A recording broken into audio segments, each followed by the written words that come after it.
He's back from me. I can't use it anymore. It's getting dark, too dark to see. I feel like I'm knocking on heaven's door. Knock, knock, knocking on heaven's door. Bonjour à tous et bienvenue sur C17. Nous sommes en direct de Saint-Jean-d'Acre, au pied de la tour de la Lanterne, car c'est le coup d'envoi d'Octobre Rose pour un mois, tout octobre dédié à la sensibilisation au dépistage du cancer du sein, organisé par l'association Soroptimiste. Bonjour. Soroptimiste, par ici. Optimiste. Et voici Madame du Lions Club Offredi Pernelle. Alors vous êtes toutes organisatrices et c'est important, je vais vous laisser parler. Oui, nous organisons conjointement cette marche depuis 14 ans. Le but étant de sensibiliser les personnes sur l'importance du dépistage. Et bien sûr, nous travaillons en collaboration avec la Ligue qui nous aide et qui nous conseille sur la façon de procéder pour avancer dans cette démarche.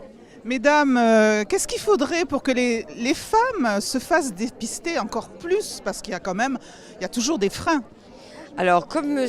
Pio l'a expliqué tout à l'heure à un autre micro, le dépistage c'est bien, mais encore faut-il que les femmes y aient accès. Et actuellement, en Charente-Maritime, à La Rochelle et en Charente, il y a beaucoup de problèmes pour avoir un rendez-vous. Donc c'est un problème qui perdure un petit peu. Et nous, on n'a pas les moyens évidemment de pallier ce manque. Et donc c'est aux autorités, à l'ARS, à essayer de trouver des médecins qui veulent bien venir et du matériel pour pouvoir recevoir toutes ces femmes. Ça, c'est une des choses. Après, la deuxième chose, c'est l'apprentissage pour les jeunes filles, les femmes, à faire ce qu'on appelle l'autopalpation. Ça, c'est très important. Ça peut être un début pour un dépistage. Et voilà, c'est les deux grands axes sur lesquels il faut travailler. Mais le dépistage, de toute façon, il n'y a rien qui peut remplacer.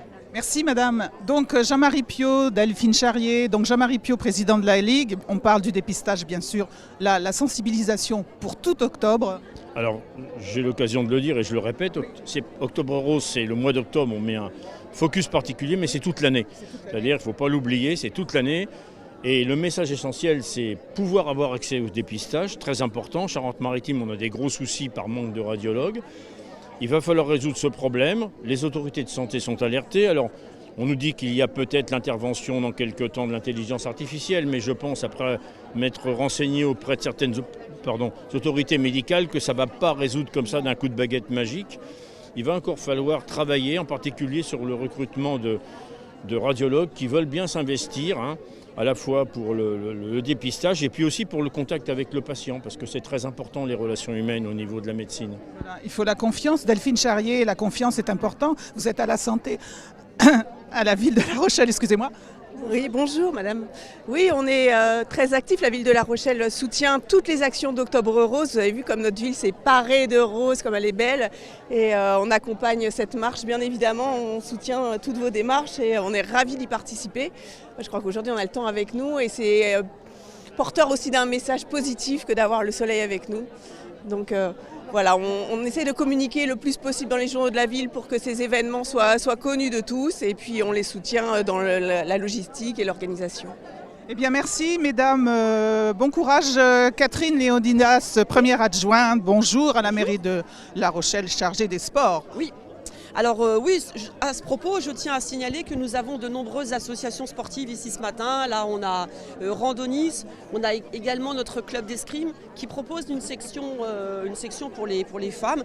Et on a de plus en plus dans nos associations sportives une section proposée pour toutes les femmes atteintes du cancer du sein.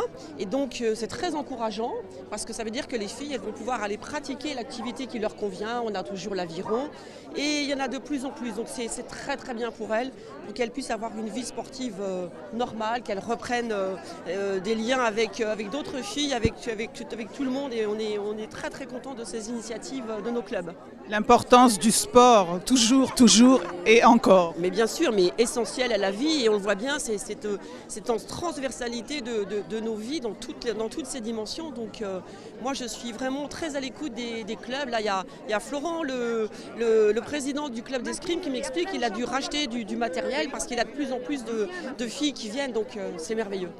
C'est très positif. Allez, belle marche Catherine. Oui, je crois qu'on va faire l'échauffement là. Allez, c'est parti pour l'échauffement. À bientôt sur C17 et toujours en direct.